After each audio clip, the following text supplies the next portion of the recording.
Hey, hit mute for a second. Yeah. Since we hadn't officially started. Oh yeah. So those were actually in really good condition, but it's like poured rain right after. The PPG Atlanta or no? Facebook name for what? This, live, go live. It's going to be on the main Atlanta RIA Facebook page. There's two Atlanta RIA Facebook pages. The one with the long name.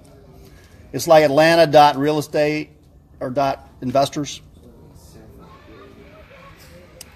Yeah. So like all of that is covered.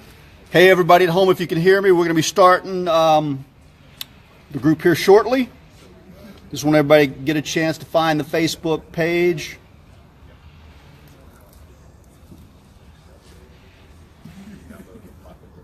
Let's see.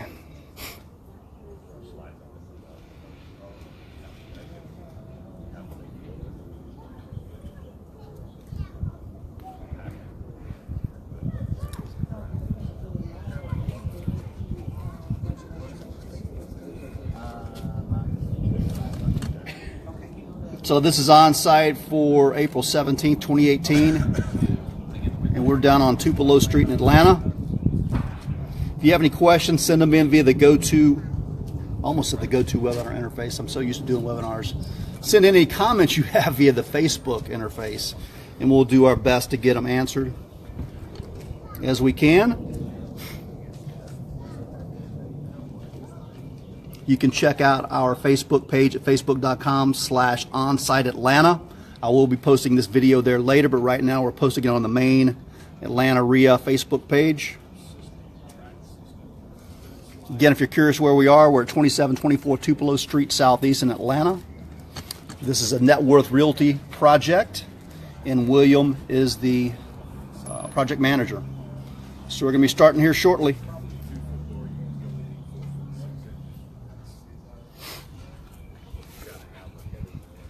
Got a crowd gathering outside.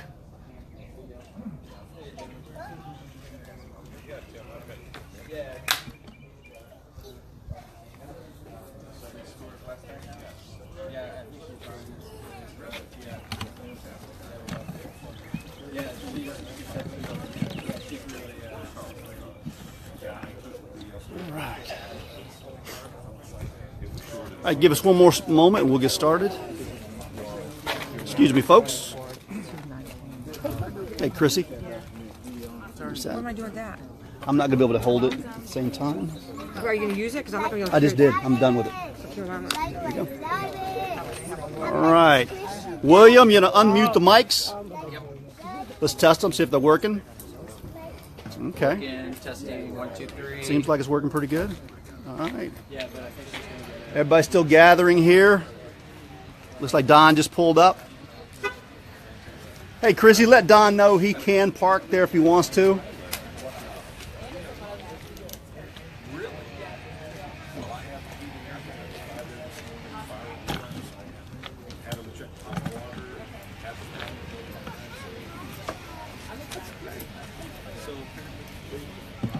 It's giving everybody a chance to join us on Facebook Live. Once it goes live, they get to take a chance to discover us. The sound check sounds good. William, you say something real quick? Yes, sir. It's working. Testing. It's working. It's good. All right.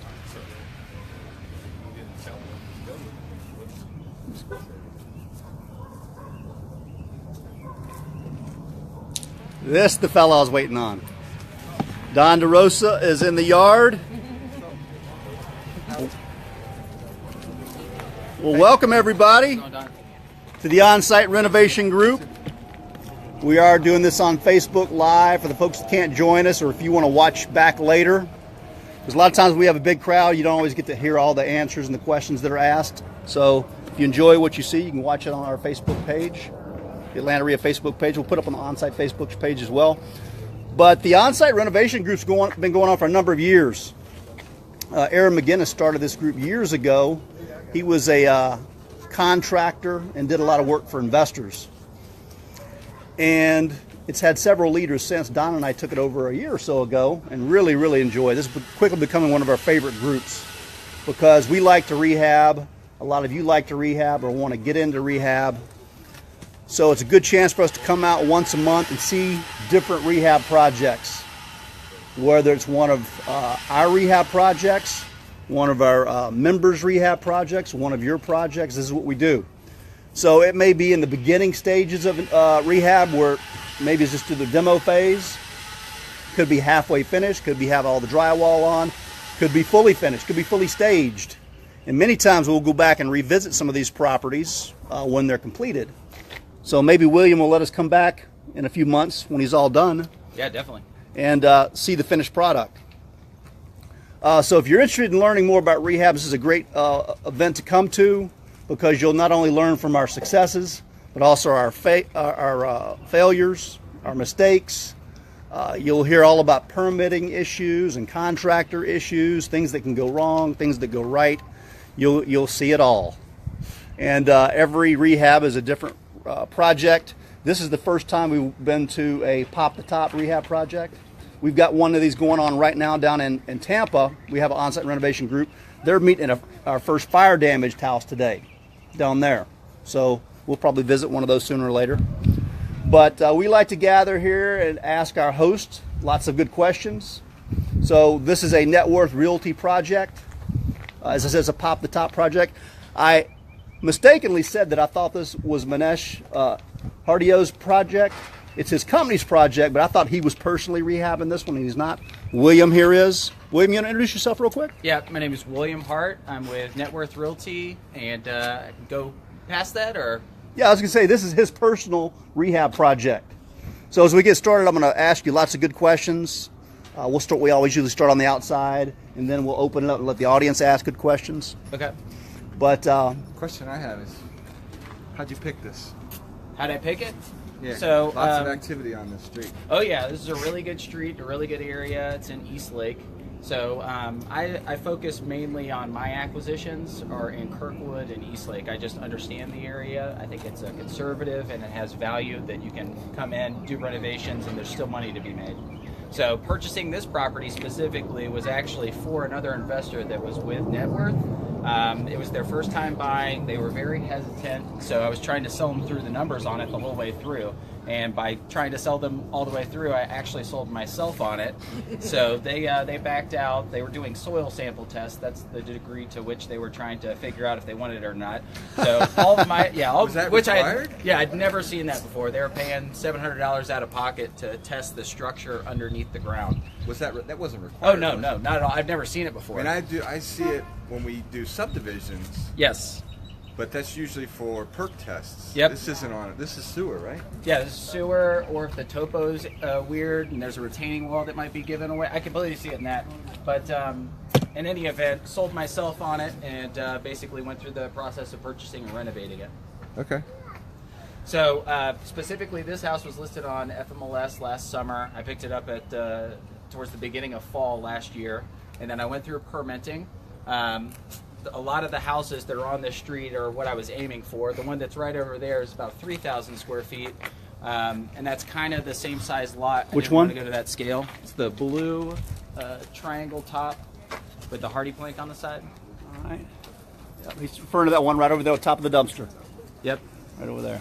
So very active street. There's tons of comps specifically on this street for rehab, and as you go further down to below, you'll see a lot of the 800,000 plus that are new construction. We sure did. So I know a lot of value is continuing to pour in here. Since I started construction on this, the house that's on Daniel, that's right down the street, that's a modern, it's about 750,000. And then 99 Daniel is going to be, I'm not sure what they're putting it out at, but it's also new construction, a football field away. Hey, Chrissy, you remember Daniel Street? That house we used to be looking at over on Daniel Street? We are close to where we were that time. Daniel Street or Daniel Avenue? Daniel Avenue. So the modern is what we're talking about. So he took it off the market recently because they needed a door on the rear of it. So I think it's relisted now. I just saw more signs out. My first rehab was on Daniel Avenue. Ever. Really? Yes. And Yep. But my first rehab was on Daniel Avenue, and if you took a checklist of everything you shouldn't do, I checked every one of them. By the way, do you have that checklist? I do have What that not to do? checklist. Yes. Yeah. I do. So, but it was, I mean, if you're talking 700 some thousand on that street, that area's come a long way in the 20 years I've been. Yeah, it has. Well, I want to kind of go back to where we just started and the question he asked you and how you got this property. You said somebody was doing some kind of soil sample? Yeah, someone was going to far extremes for their first purchase, and they were nervous. Yeah. So I continued to talk them through the finances of it, seeing Yep. the house, explaining the area, and in the process of doing that, I talked myself into it. Yeah, we call that paralysis of analysis. Yes, exactly. Where you want to overanalyze everything before you can even make a move. Yep, very You know? true. And in this market, as competitive as it is and as fast as the good deals are going, you can't move that slow. You got to take some chances. You got to get in, get your contract. I'm sure you guys give a due diligence period, but it's not weeks. Yep. For the sale side, we do not have a due diligence. While the property is available to clients that come into our office and understand how we do our transactions, that's when they can come out and see the house. Yep. So technically he was not under a due diligence period, but we gave him enough time to where he could have all answers, Yep. all of his questions answered. And So did he even have it under contract yet? he did not. Okay. He gave So he me was- a handshake deal. He said he was gonna sign the contract over the weekend. I went out of town. He continued to tell me he was going to. Ended up not, and then I stepped in. Got cold feet. Got cold Yep. feet. Yeah, that happens. So let's talk about the numbers. Well, before we get into the numbers, let's talk about. Sorry, I'm all busted. That's okay. Let's talk about the house real quick. Several people would ask, what was this before? Yeah, Talk about what it was versus what you're turning it into. Then we'll get into the details of the numbers. Yeah, definitely. A lot of the houses on the street actually look like, I don't know if you can get a camera angle there. I can. These two houses that are here that are 1.5 stories, or they have a little half attic above them, that's exactly what this one looked like, except it was yellow. It had the original owner that had lived in it their entire lives. They kept the house in immaculate condition. All of the hardwoods had carpet over them, so I tried to salvage as much of that as I could. And so, yeah, so very similar to that house, we took the roof off, and then we came down to basically the flooring, the foundation, and there's a couple of support studs that are still left. But other than that, it's a brand new house. So in the rear, there's actually a storage shed that is a pretty big signature for the East Lake area. Although now, when they build new constructions, it's Same color the house used to yeah, be. yeah. So yeah, that's the old color. It's that yellow. So a lot of the East Lake houses, they have parking in the rear, and then they'll do like an in-law suite or storage above, depending on how someone wants to customize it. So we decided to keep that as an additional feature. It is finished out, or it's finished to electricity, and it has a slab in, so it can be like an away office. So you can go out there. It could be a yoga studio, art. It could be storage. You keep your lawn equipment there if you wanted.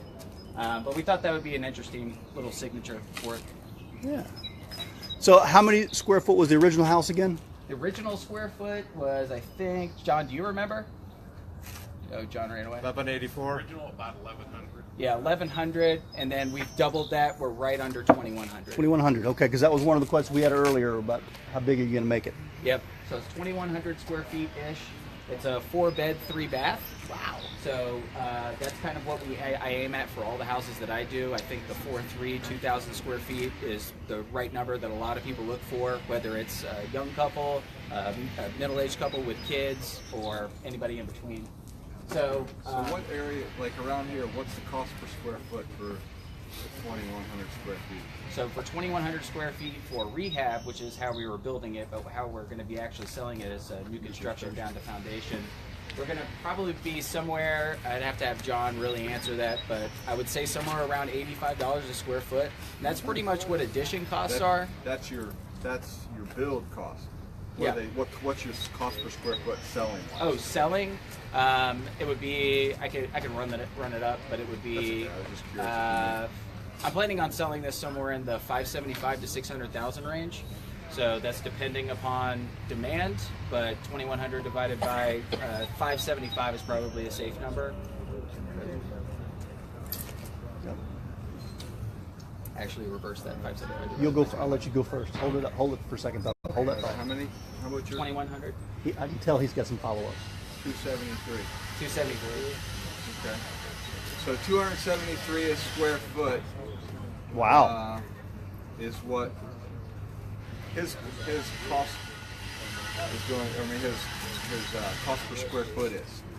So to sell, 85 is what you're building it for, which is really good.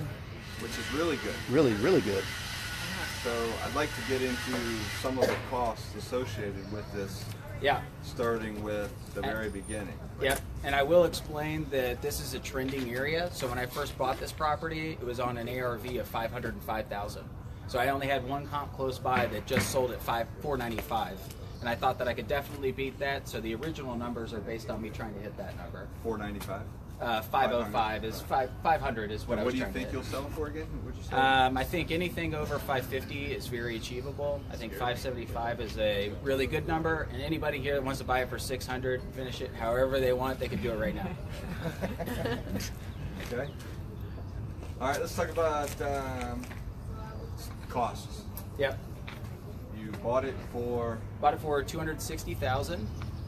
So that's a really good rate for now. Now it's about 275. You'd love to find any type of deal below that, but if you go and look on FMLS or anything like that, I think 275 to 295 is the going rate right now. So how much you buy it for again? 260. Did you buy it for 260 knowing you were going to tear it down, or did you decide to do that after the fact? Well, defining tear down, I knew I was going to be taking the roof off and popping the top, adding the top floor. What we ended up doing, just because costs were about the same for tear down, we went ahead and went with that step just so you could have a brand new envelope both on the bottom floor and top Yeah, floor. because it looks like everything is new except for some of the floor there. Yeah, some of the flooring and the foundation are pretty much the only things left. There's a couple of studs throughout for support, but apart from that, it's new construction. So, wow. so 260. Build cost. You're saying $85. That's what What have you spent as it sits right now? As it sits right now, so I have windows that are actually going to be, they were going to be arriving today, so that would have been a complete mess with both of us here. They're actually going to be delivered tomorrow. And a lot of these things I specifically customized to give it that unique signature, which is one of the reasons why we did the high pitch that it has. Customized windows throughout, and then higher upgrades in the kitchens and bathrooms. Those are where people see it first. They see the house, they walk in, they see the kitchen, and they see the bathrooms. So cost-wise, as of now, I'd say, John, again, I'm going to be guessing, but probably somewhere in the neighborhood of about $50,000 from framing, permitting, everything that's been done beforehand. We're going to have windows put in tomorrow. By the way, this is John Roth. This is my contractor. So You can this come is on what over we got- closer. This So is what John- we got. 50 to this point, right? Yeah. To this point. That includes everything. That includes demo, permitting. framing, trash out. We have a fireplace that we've purchased but hasn't But been he's holding installed. 50 grand on. Yeah, No, I'm holding it I'm to make just- sure it goes well. No, I'm just kidding. But we had to correct a couple of things. So other than that, it's really good. Okay. So John Roth is a contractor that I use personally, but also Net Worth does, and he does a lot of deals with a lot of different investors. He knows this area very well. He does multiple projects in this area. So if you guys have if you are interested in starting a project, you have questions for him, please reach out to him. He's a really, really great contact. I have some in my pocket. I hope you brought a bunch. William. Thank you. Yeah. Thanks, William. Now your experience, I don't want to. Okay. Yeah. He's getting bumpers now. So, while these passing out cards, I got a follow-up question. Yep. You got 50 into it so far for what we see. What is your budget? So Cards that I'm handing out. You know the sales game, guys, right? So I was planning on about 150,000 in renovation. With the upgrades that I'm doing, it's going to be more like 175, especially hit the higher ARV for what I'm trying to in the area. 175 total? 175 for rehab, yeah. Total. Yep. Okay. That includes the 50 you've already spent. Yes, correct. So you're going to spend another 125. 125, finishing out everything, pouring a driveway into the rear. We're going to put a little bit of makeup on the shed in the rear just to have it match the rest of the exteriors. But yeah, that's about the number. So as of right now, you're into it for 435. Sounds right. Okay. It wants to get 550. 435. I want to get 700. Yeah. Where I think I'll land, no, I'm just kidding. Where I think I'll land is somewhere around 550. I think there's a lot of houses that are nearby that are 1.5 stories and they have been completely redone. They're selling around 525. for what I'm giving. Where I like to operate when I do my houses is I like to be the highest level of renovation just below where new construction is. So I want a house that looks like new construction, feels like new construction, but is at rehab pricing. And that's a margin that I always try to hit with every single project that I do. So are there key numbers for their benefit? Are there key numbers that you're looking at? Like for me, for example, I look at 3 numbers. Are there numbers that you look at that you have to hit before you say, okay, I'm done, or I won't do it? In regards to like for me- purchasing it on the front. Well, yeah, Well, like, because for me, earlier you said you talked yourself into this one while you were explaining it to the I other look- folks. I look for Right. 3 What numbers. sold I you? look for profit, return, and loan to value ratio. Those, and if it doesn't hit my 3 numbers, all of them, I don't do it. Do you have anything like Yeah, that? I have a net that I try to hit. So I have a gross of about 40 that I try to hit at all times. A true net of about 20 is what fabulous every deal would be. percent. Yeah. So that's my aim on the front end. I build in a little bit of overrun to make sure that anything that happens at the house, I can still come out on the back end. And I look for areas that have value and they are in conservative markets, so they don't fluctuate with a cycle, with an economic cycle, or any type of correction to the market. I try to find a place that has value that is right at the point where it's going to hit a ceiling that I can see. So a ceiling here is about 800 to 900,000. A house hitting an average price for a house is over $1 million. You could probably only name 3 places in Atlanta that has that. So anything approaching that in new construction, that's showing that a ceiling is approaching, and then you want to be right below that at the highest rehab that's closest to new construction. That's how I work. So you're saying you mimic the new construction homes? Correct. The rehab prices? Yeah. Mimic, I create it. I truly create it. But value for my side for building, I try to keep it at rehab. All right, you guys ready to open up some more questions? Since Damon kicked it off. All right, what questions we got? What was the as is? I'm talking about when you purchased it. What did you purchase it for? 260,000. 260. What's your cost for the tear down and hallway portion? Probably around 15,000. About 15. And it was removing the house basically. So, and John's guys worked very, very quickly. So, what percentage of the house do you have to demo in order to market it as new construction? 50% new materials can categorize you as new construction. So, Yep. So if you're doing a rehab and you add a floor to the top and then you do marginal changes on the bottom, as long as it's 50% new material into the house, it's categorized as new construction. Really? Okay. How do you measure it? yeah. So like with an express, just how they do every permit. So with an express permit, you can only move 50% or less of the floor on the main, and then you can't go outside of the perimeter of the house. It's the same concept, but in the other direction. So if you go and add 50% new, then you're averaging, or you're above 0.5%. So you're at new construction level. Now, I'm sure you have variances. I mean, you didn't have to get a variance because you didn't move outside or did you? No, I don't think so. Okay. Yeah. Well, because you the variance is if he would have put, like, you can see the distance between that house and this house. If he'd have moved closer any wall to a closer house, they would have had to have gone and gotten a variance, I'm guessing. Yeah. So we actually, there was a garage that I was was here. just going to say, and it probably wouldn't have been approved. No, because we're actually doing one just several blocks from here. And when we put the second floor on, we wanted to stay on top of the house, and they actually made us come back to the setback on the second floor. Yeah, so if he had they like would let us build new. like a little overhang, if you go out beyond that setback, they'll make you. They won't allow it. I mean, I've had people go and put a set of steps from their house and go 2 feet out further just on a set of steps, and they don't approve it because it's within that variance. You don't get the variance. You're not approved for the variance. So you'll see a lot of these homes in here. So this is a learning thing for you. When you take a house like this, like he did, and you take it down to the foundation, don't pull that foundation up. Absolutely. Do not pull that foundation up. And when I first got this house, there was a garage, a very small garage that was original to the house. You couldn't even fit a golf cart inside of it.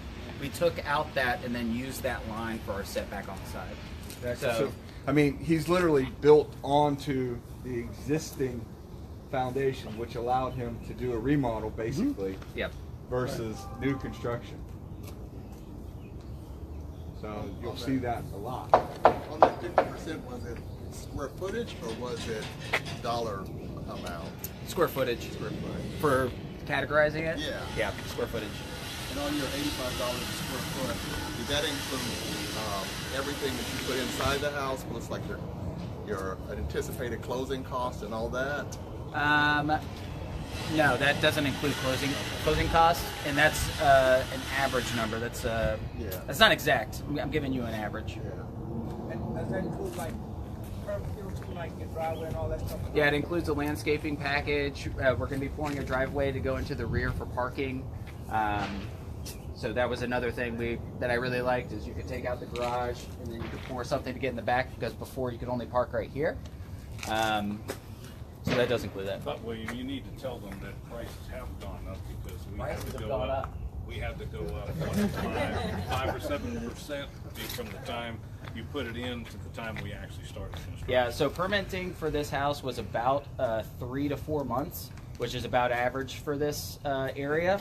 So during the time period that we went through that, and then about a month for us to get cracking, supplies or material costs had gone up by about 5 to 7%. So I guess know that. And labor. And labor.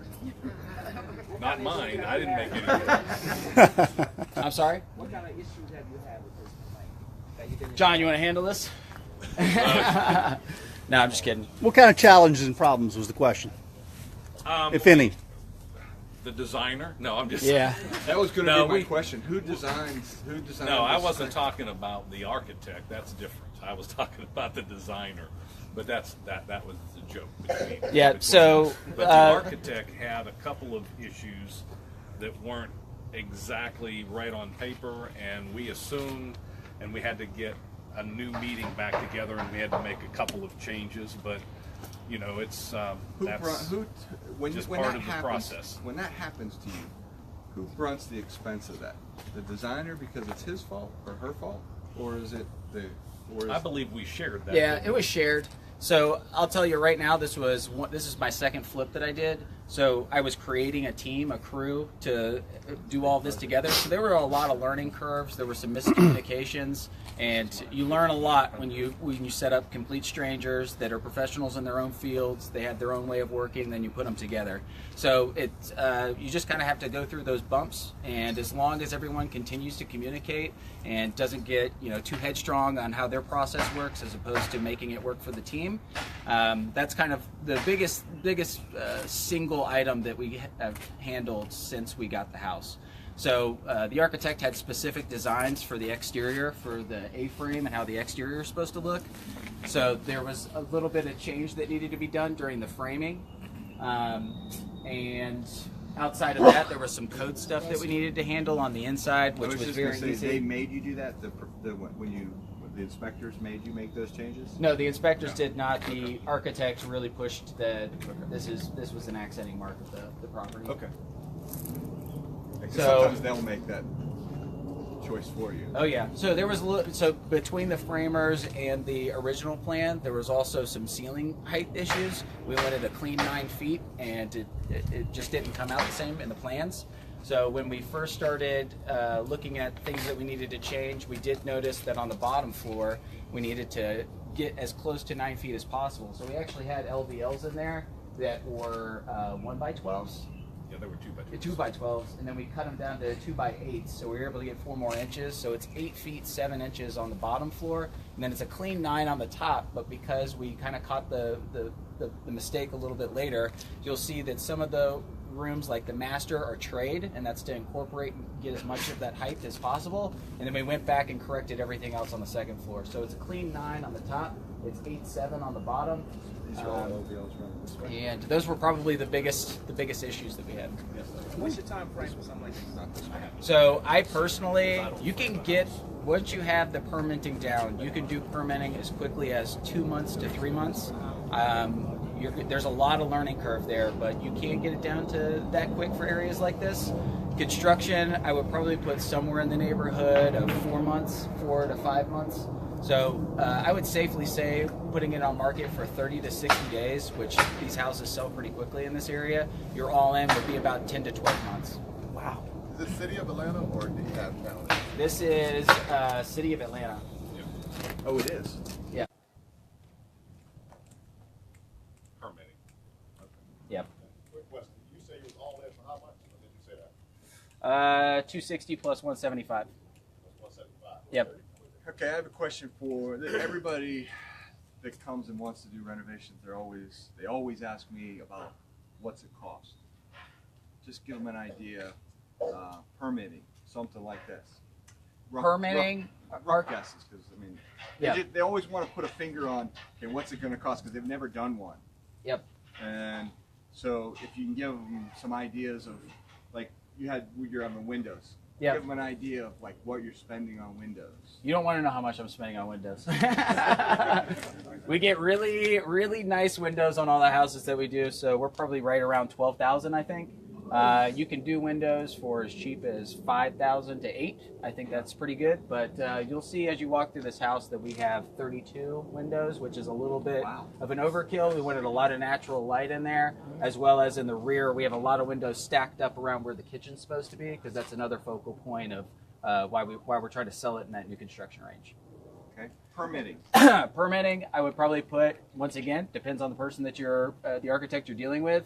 Who I dealt with, who's Patrick Chopson. He's really good. I use him on a lot of different things. Frank Iglesias uses him as well.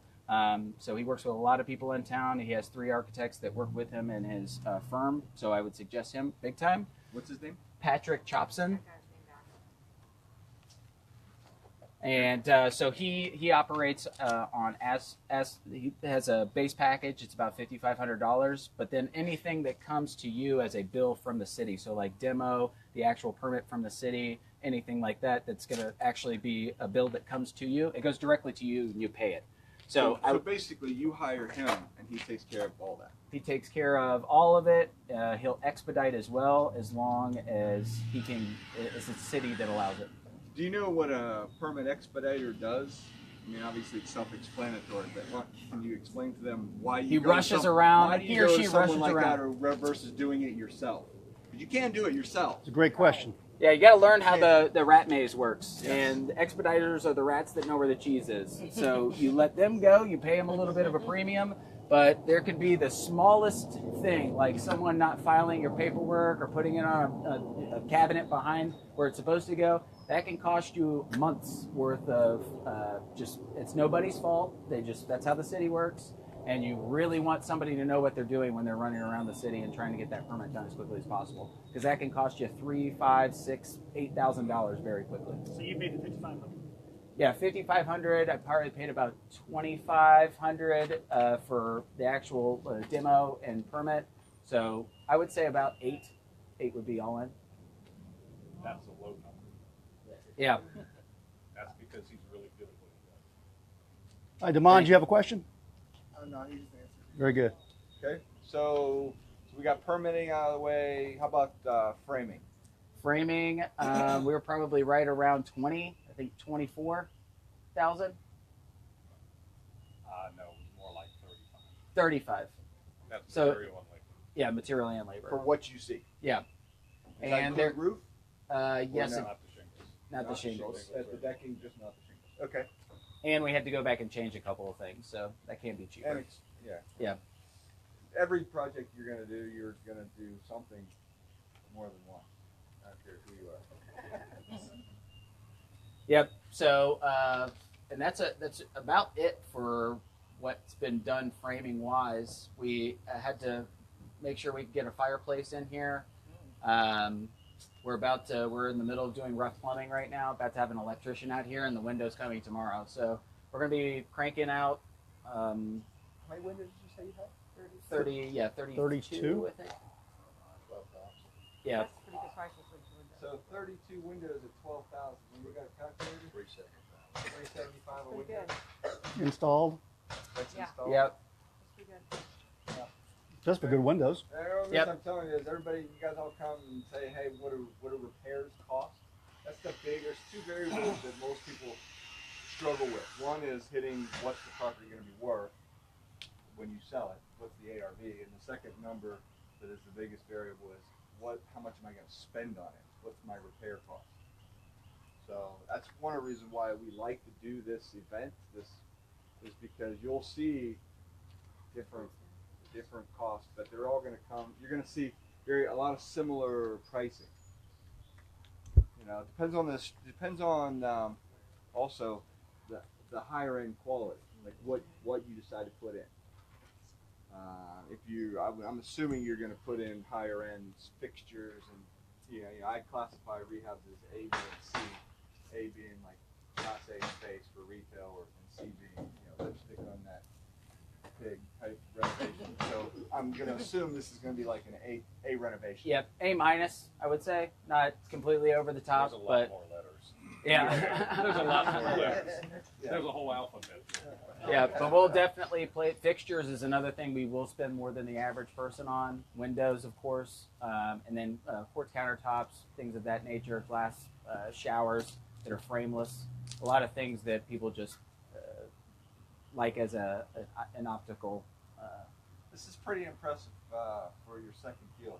Yeah. Real truly your second deal? Yep, this is my second flip, and I can only thank real professionals that were helping me along the way. So, advice to them? Let me ask you. Yeah. let me ask you this. What was your first one? It is a house over in Kirkwood, so it's very similar to exactly what I did here. It's on Clay Street, and it's same phase as this. So. Okay, so these two were relatively within the last year. Oh yeah, I bought both of these in about a 3-month period. So they're both ongoing. Yep. Okay. Both of them are right about this phase. The other one has windows and doors. Who'd you use to finance your project? I used my family.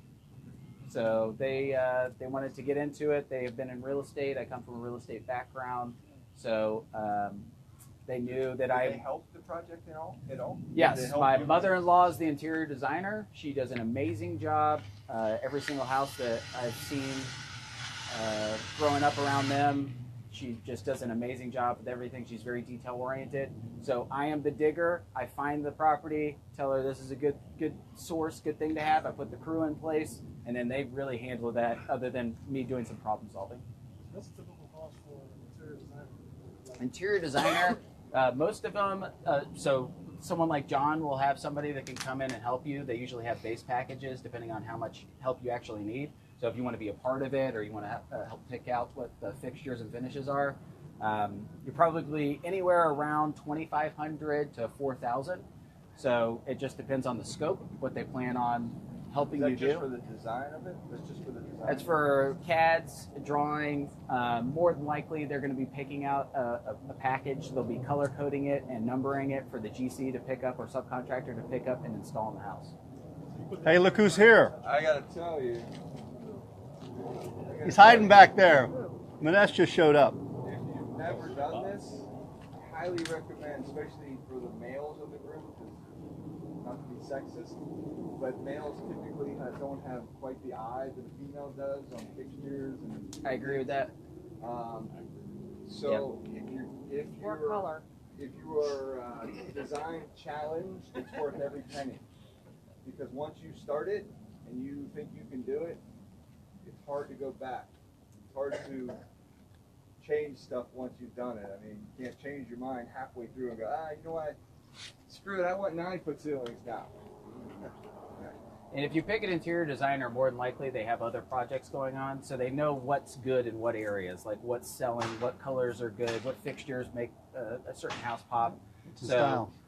What's the style at any given time? So I agree with Don. Highly suggest using an interior designer. Most GCs have one that works with them, so I would also try to do that as much as possible. Look at their work. Yes. Always, before you see anybody that works in real estate, go see one of their products, because that's a good way to tell you how much they care about detail, how much they care. And by seeing that product, it probably reflects a lot on how they deal with relationships, how they deal with problems, anything like that. Yeah, A lot of times somebody will bring you and they'll open a book and say, okay, these are my projects. Well, find out when their last project was. Find out if they're working on one right now. Go visit the ones that they're working on right now. We finished one last week and it sold already. Yeah. So Yeah. Work. Yeah, John has a bunch. If y'all need to see any of them, he's got plenty close by that he can show you. Yep. Got a question over here. Yeah, how much staging do you plan on doing, and what's your budget for that? So I've never done staging before. I definitely want to do it because I know that's some people when they walk into a house and they don't. Everybody here wants to be a real estate investor or involved with real estate. So they more than likely, when y'all walk into a house, you can kind of envision what's there in the house or what can be, what's the possibilities. A lot of people, when they're buying a house, they have what they want in their head, and they're just trying to have that translated in front of them as quickly as possible. So an interior or finishing out the house and staging it is a really great thing. I think it's proven that it helps by about 10% on sales price. Yeah, It helps a lot. Trawenka, I know, has some really cool staging that he does in his houses, and that immediately takes you away from the areas that he builds in. You might be thinking, oh man, this might be a hedgy area. Then you go into a house, it feels comfortable, it feels luxurious. So I definitely suggest that. I will tell you, are you doing open concept in here? Yeah. Okay. If you're doing open concept, staging isn't nice to have, it's an absolute necessity. The reason I say that is if you have an open concept, people have a hard time especially if they are coming from a traditional style home that's not an open concept. They have furniture, they have walls that they put furniture on. And when they walk into an open concept, even you, when you look at an open space, you're going to go, where's the TV go? Where's the couch go? Where's this go? Where's that go?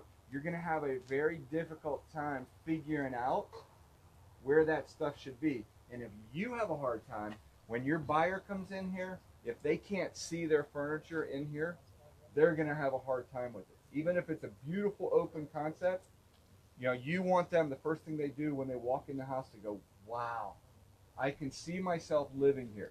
You're only really going to get that if you do staging. If you just have 4 walls painted, even if it's an open concept, you're going to get, oh, this is nice. You don't want this is nice. That is the kiss of death. You'll say like, wow, I got to have this house. Yes, you want that wow factor. If you don't get that when they first walk in the door, you've done something wrong. So what does an average staging cost? For this size, almost all homes, depending on their square foot, I mean, I can answer that if you want. I mean, Yeah, and it also depends on how long you do the staging for. Yeah, typically on houses like this, they'll go pretty fast. So you won't need them more than 3 months typically. Most staging companies will give you 3-month grace period of their stuff. Some will go longer, but typically you pay for 3 months, and then anything longer than that, you have to pay them more. You have to pay more money. Typical staging can be anywhere. If you find somebody that you can do it, the private individual can do it for $1,500. Typically, I'm going to tell you, you're going to probably spend between $2,000 and $3,000.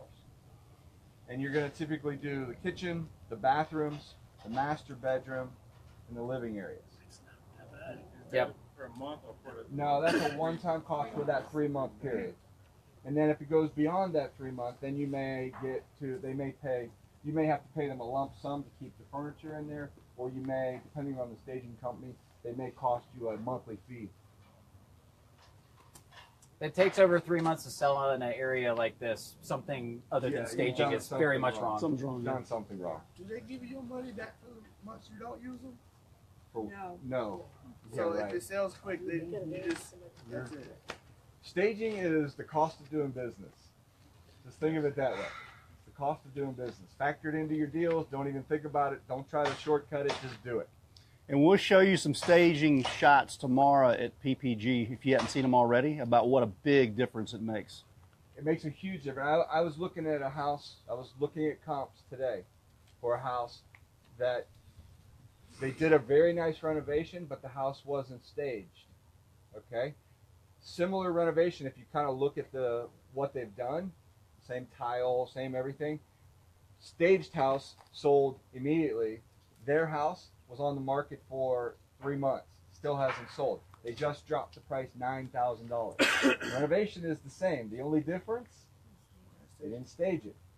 Now that may sound like that may not. Why would that be the case? But trust me, people walk in and they see a staged home. They envision themselves living there, and they forget about the walls. They look at the furniture. They can imagine themselves living in the home. Yeah. They walk in and their jaw drops like, Exactly. wow, I gotta have this house. You will not, very rarely will you ever get a, wow, this is really nice on a non-staged home. They'll say this is nice, but you won't get wow. It just won't happen. Very rarely will it happen.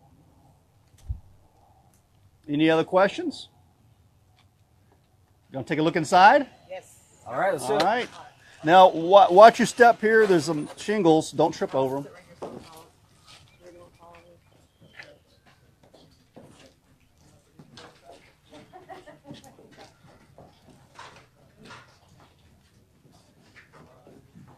We'll start wherever you want. Yep. So what was here? So this beforehand, that was the door was right there. You came in. This was a fire. Yeah, this is a fireplace that was right here. Okay. And then you came around. There was a staircase that went up to the attic. And then this back part was the kitchen area. And then there was actually, that was the garage on this side. And then there was a little like porch area, like a covered porch area where this is. So what we did is we opened it all up. So complete open concept for the bottom floor. There's going to be a fireplace that goes right there. Then you'll have your seating area, living room right here. This is all going to be hardwoods all the way back to where this kitchen is. And then we wanted to have these big windows in the rear where you have your kitchen and dining area. So you can sit, you can look at this big lot that's in the rear. Fireplace, or I'm sorry, the island and cabinets, all of your kitchen's going to be right here. And you can tell they did really keep this place in really good condition. There's like brand new hardwoods underneath this, so we're going to try to salvage as much of these as possible.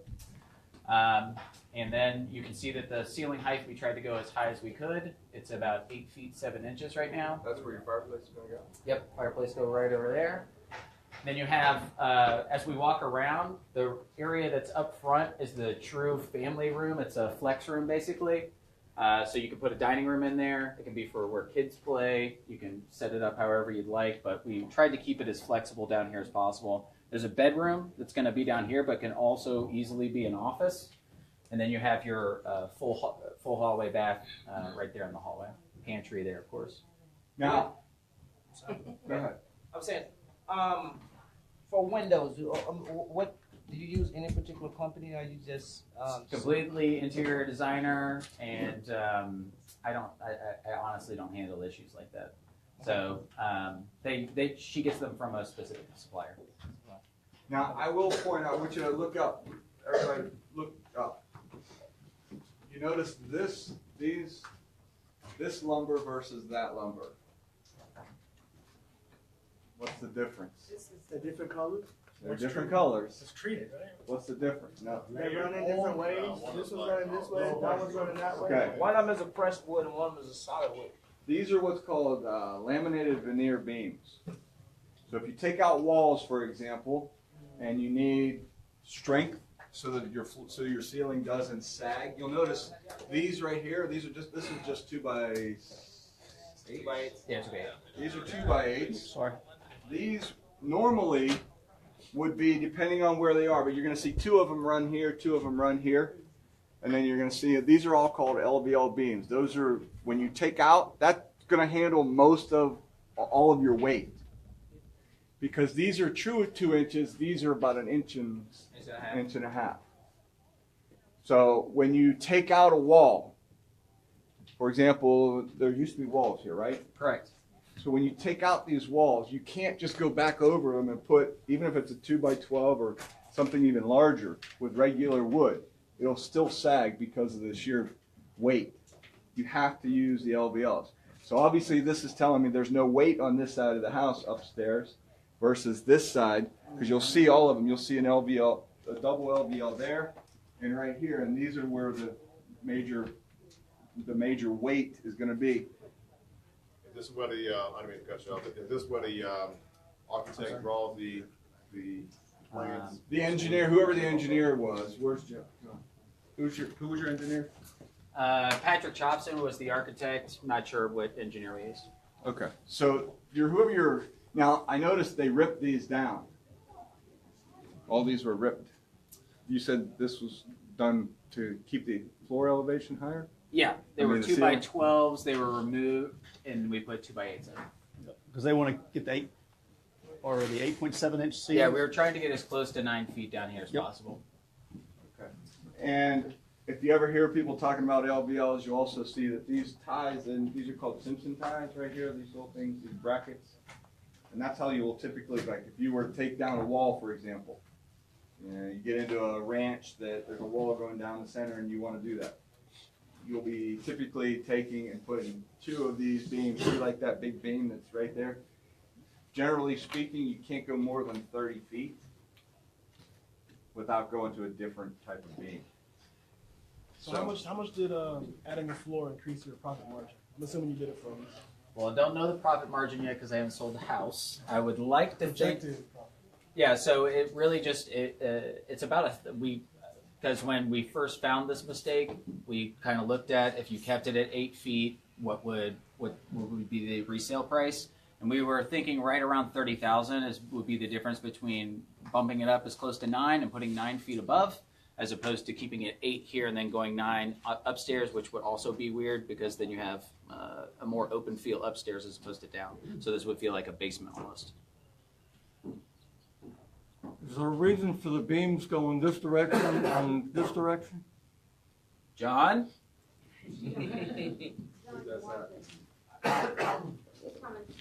I would be guessing, so I'm not really sure. So is there a load bearing wall like that you guys took away when you removed the roof? I don't know which way the rafters are going.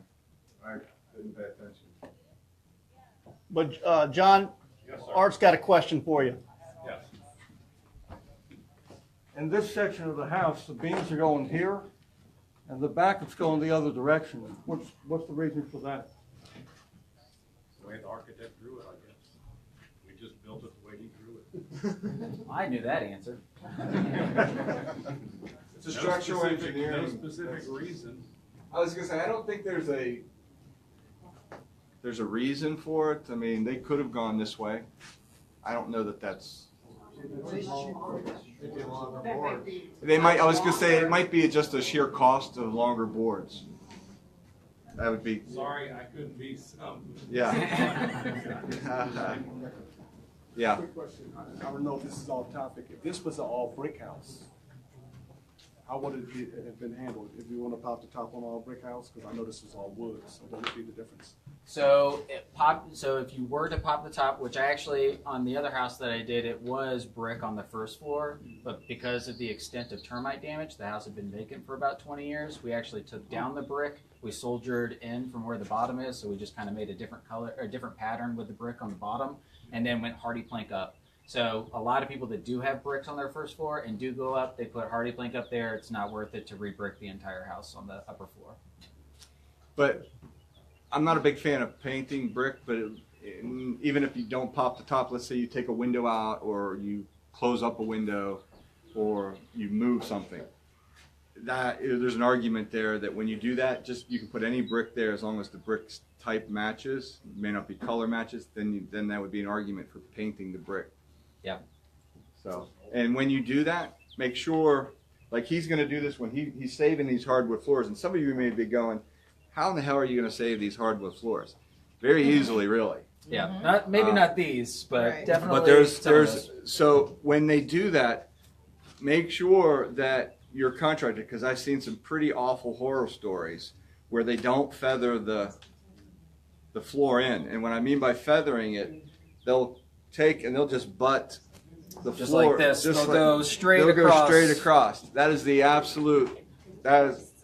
You need to make sure that when they feather it, they feather them so that you can't tell. Because when he's done with this floor, you'll never be able to tell that part of it was, 100 years old versus 2 days old.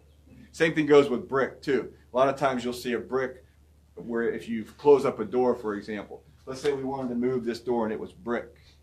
Well, you got to take out the other bricks so that you feather the bricks in so it's not, when you're on the outside, it looks like a door that was just bricked in. So make sure when your contractor does that, and your contractor should know that. But, that's not always the case. What had to be done in the crawl space to accommodate the additional? Sometimes you do have to do additional supports. So I have done that on other properties. I don't think we did anything here, right, John? There was no supports underneath. It was able to hold, because it had a half story above, so it was already. Yeah, we did have to add some. Oh, there was some footage then. There's another beam down the middle of the house. We had to add some piers and put a beam up. Yeah, he is right, and I'm sorry. The front facade, we actually came out. If you look at the front, we actually redid some of the front in order to get that two-story window look on the left side. So I Did forgot that have about to be that. LVL also? We did, what is it called? Counter joisting. What do we do down there in order to take in the extra support on the front of the building? We just had to add a small footing and some block work. Yeah, we were planning on putting an LVL across to take in the support, but then we were thinking pouring the foundation to take in that weight is probably a better idea. John, how far Who did they? determined that? The structural engineer had to determine that? Yes, and they said one, we went with the safer option. We went with more. How far did they make you go down in foundation wise to pour that? I'm just curious. New piers for the new LVL. Yeah. Typically, you have to pour them 12 inches deep, like 24 by 24, and then they have to be 8 inches under the surface. 8 inches. I was curious. Yep. From a female standpoint, on the hardwood floors, since this is new construction, I personally would have torn these out into the wide plank ones because they're in. These look so old, like old style. Don't you think that's gonna? That is completely up to. I mean, I know you're doing it because of people cost. that make that decision. I know it's like you're doing it because of cost, but the new thing is the wider plank. Yeah, we're always up for what looks better. So we've kicked the idea back and forth. I really like the hardwoods. Section, I would do wider planks. Bamboo floors. Yeah, bamboo is looks amazing, but is extremely expensive. So, yeah, that is an idea we're kicking around. I tried to salvage the hardwood, but when we started doing the actual framing, it rained. There was that period that rained for like 2 or 3 weeks. So a lot of them have warped. These have been protected because they have this coating on top. So it's possible. What was your question? I'm sorry. It wasn't a question, it was just a comment. Everybody we've worked with have wanted the original. The original. So we've done exactly what you're doing. Yeah, They the don't, narrow. they want the narrow, they want the old ones, they want Real what wood. was there, real wood. Yeah, I personally would like to keep anything that's a part of the history of the building. Yeah. That's a big thing that I do when I look at properties is what can I, People we deal with are looking for. yeah. As opposed to being in an area where it's a brand new house, you don't really feel like you're part of the neighborhood, to saying like, this is the original flooring. I kind of feel like this is me as a part of this neighborhood. Right. I agree with that. So you think it helps the selling point to have an older home to say that, oh, this home was built in the 40s or the 20s or whatnot? No, I think it's always it's a selling point to have history in a house. Yes. So, What's your story? yeah, what's your story? Well, that's a great question because earlier you were talking about how if you replace 50%, you can consider it new construction. Mm-hmm. How much of the old must you keep to call it old? So technically how the listing would be is that it's going to have the year built as the original year that's in the tax record, and then you list as a description that it's down to the studs or new construction outside of whatever was left. So I'm not really sure how you would look at it in the opposite direction. I was curious because several people have asked that before. Yeah. And some people might be selling on that point that like maybe it was a house that was built in 1890 Right. and you've updated everything, but you want to keep the prestige of it being a house built before 1900. I could definitely see that. On your demo, Do you have a problem with any asbestos, lead, all those? No, we didn't have any on this house. That is something that I do take into consideration. You can tell by the siding that's used on most houses. If it has a wave underneath it, very high chance that it has asbestos in it. Yeah. But I don't think we had any big issues. This was built when you 40, I'm guessing it's somewhere in the 40s. I want to say 47. I'm sorry? Did you have to level anything? No. Another reason why I really like this house is everything was in. The people that lived in this house kept very, very good. They took very good care of it. It had the original attic fan from the 40s. Like everything they had in it was working mechanically and original to the house, which was pretty astounding. Any other questions? Yeah, I just got a update from Chrissy. Nesh wants to go to the Woodbine property. Yeah, there's So- a house with history. We want to start to wrap this one up, and if you guys are interested, we'll give out the other address if we want to go down there, if you guys want to go see that one too. So, how far would you say it would be from here? Oh, very close. It's in Kirkwood. So if you go down Hosea Williams, you'll go to there's a popcorn store on the corner. It's called Mama or Papa's Popcorn. It is a net worth people. There any in If here? somebody can find out the address, we'll announce it. If any of the network guys are here. Say it again. 1571 Woodbine. 1571 Woodbine. 1571 Woodbine. All right, before we leave here, probably want to Oh, yeah. see You guys the wanna see the upstairs. upstairs? But before we Go go see ahead. the upstairs, I want to ask you 2 about miles away. I want to ask you about the kitchen real quick. What you're doing with the kitchen? So kitchen is cabinetry and the countertops all the way around here. So from here all the way around, there'll be an island right here, and then seating right here for a kitchen table. Okay. And then this is one of the big things I pick when I pick houses is when you open the door. And Don was saying earlier, the wow factor. wow I factor always thing. want the wow factor. So when that door opens, you can see big glass all the way through, see all the way to the back, see a big kitchen, and see a big, nice place for you to sit and enjoy it. Yeah. And that's what I do with all of mine. What kind of cabinets you using?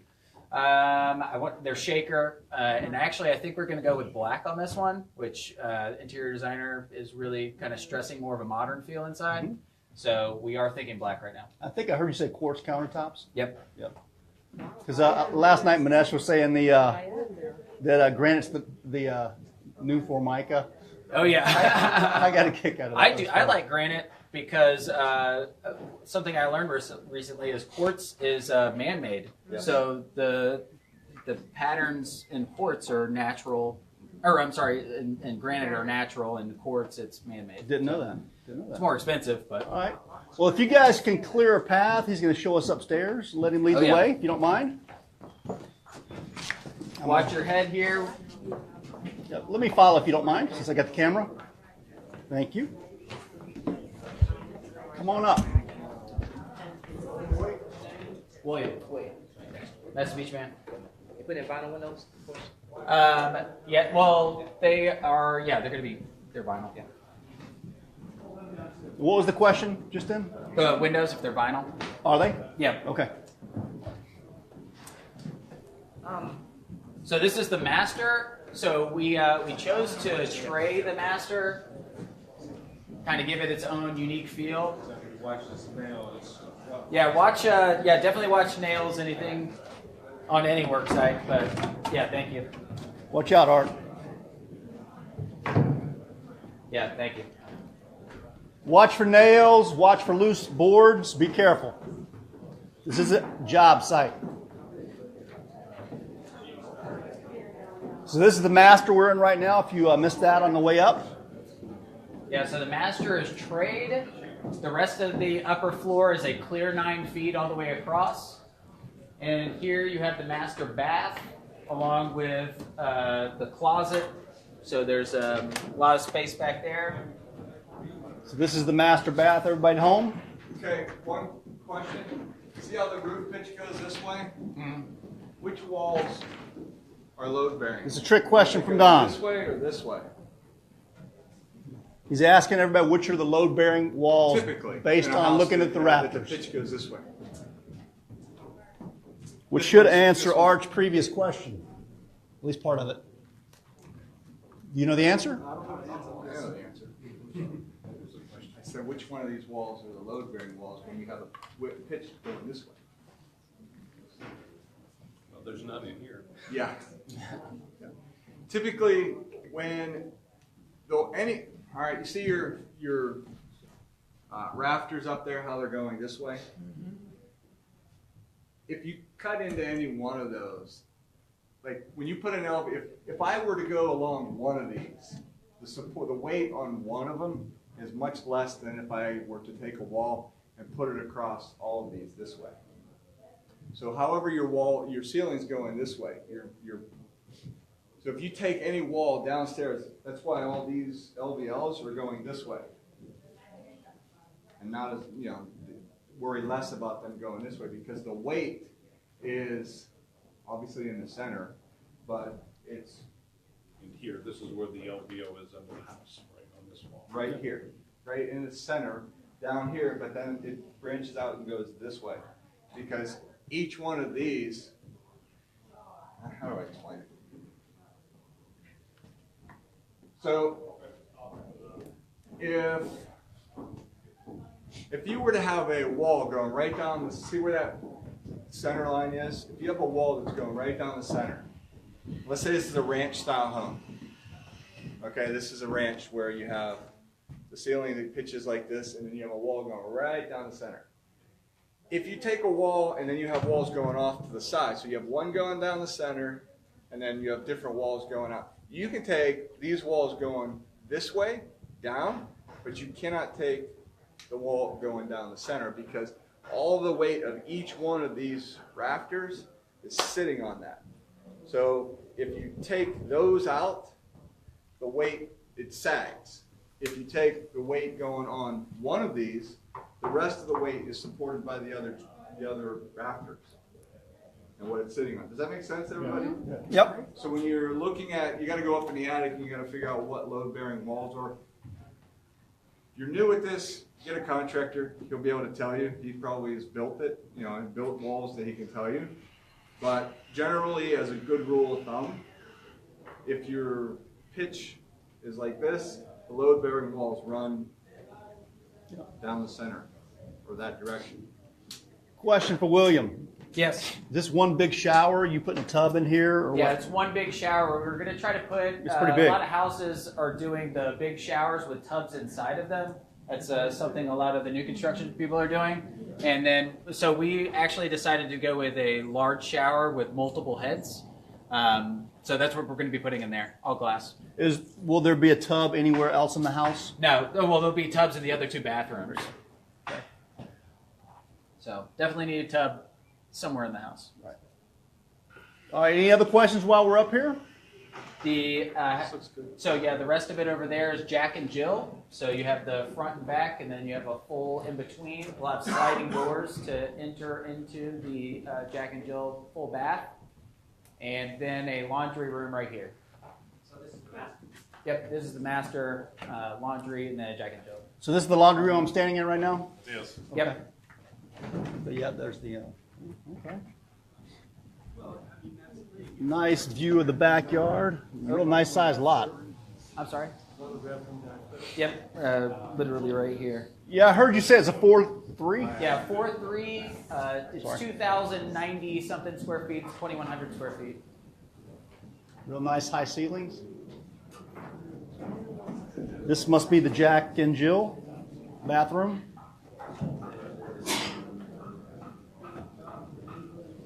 Yep, because there's the closet. Nice big rooms. Mm-hmm. This is the other closet. You can see how they did some of the creative framing there. Yeah, the vast majority.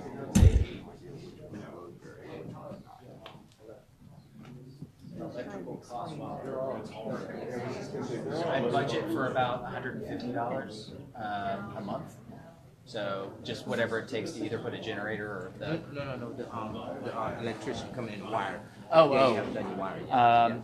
Sorry, I have it back on now. The electrician, so there's several phases to the electrical, especially if you're basically putting a brand new system in. Right. The actual, like the overall number is right around 7,000, and that's for new panel, running the wire, rough and finish, and then any type of additional stuff or anything that is messed up needs to be come back and fixed. Okay, so he'll come back once the drywall guys are done and finish off the. Correct. He's about to start tomorrow with the rough. Okay. And then they're going to be putting windows in tomorrow. Rough plumbing will be going after that. And then it will be sealed in, and then hopefully be going quick from there. Okay, plumbing about the same price you think For all the plumbing. Plumbing will be cheaper. It'll be somewhere in the 5,000 range. 5,000. Yeah. Yeah, Electrical anywhere from 5,000 to 7,000, depending on the size of it. If you can save the panel itself, it's about $1,000 to $1,500, and then just labor for what they charge. What are you looking at for HVAC? HVAC will do 2-3 tons, so upstairs and down. So pretty standard. It's what I do in the majority of houses that are over 2,000 square feet, over 1,800 really. So you recommend Cost for the units, just overall. So full package. Again, it's going to have a rough and a finish. You're going to be probably somewhere in the neighborhood of, I'd have to look at a spreadsheet. I'm really guessing at this point. I would say 4,000 a piece, so 8,000 total. So you would recommend 2 HVAC units for a house over? Anything that's a full 2 stories and over even like 1,600 to 1,800 square feet. You don't have to go with 3 tons. They're smaller than that, or you could go with 8,000 for 2. for 2-3 tons. Yeah. Yeah. Yeah. All right, you guys got any final questions before we wrap up and go over to Woodbine? Oh, I do have one more question. Yeah. So say you had a house that was like a 1.5, right? And you were adding to the top story, making a full 2 stories. And you wanted to raise the ceiling height in here. How much do you think that would cost just to raise the ceiling? So you're taking the roof off. If it's a half story, you're taking it off, and then at that point, it's whatever you want it to be. So once you remove the roof, whether it's 1 story or a half story, the whole roof to do that? yes, yeah. If they wanted to keep it a half story, so not this house, but the one after it, that is a 1.5 story that they came in and rehabbed, and I think they already sold. They may be putting on the market right now.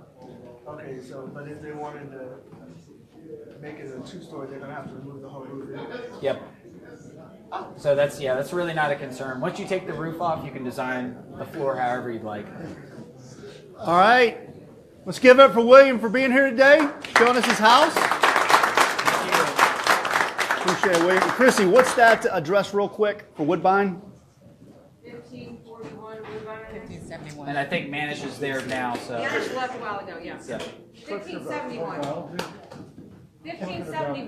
1571 Woodbine. And Don wanted me to remind everybody that tomorrow at the City of Light is the So the PPG group, the Property Protege group. Everybody's invited. We also have a creative deal structuring workshop this weekend in Atlanta at the City of Light on the 21st. So tomorrow's PPG at 7 p.m. the City of Light, 3125 Presidential Parkway. And then we get the creative deal structuring workshop this weekend at the City of Light, 3125 Presidential Parkway. Check out atlantareac.com for details. If you are still here and hanging around on Facebook, I want to let you know that we are going to over to Woodbine to see another property, and we will try to put it up on Facebook Live, but no promises. That was kind of a bonus. So thanks everybody for being here. We appreciate it. We're logging off for now.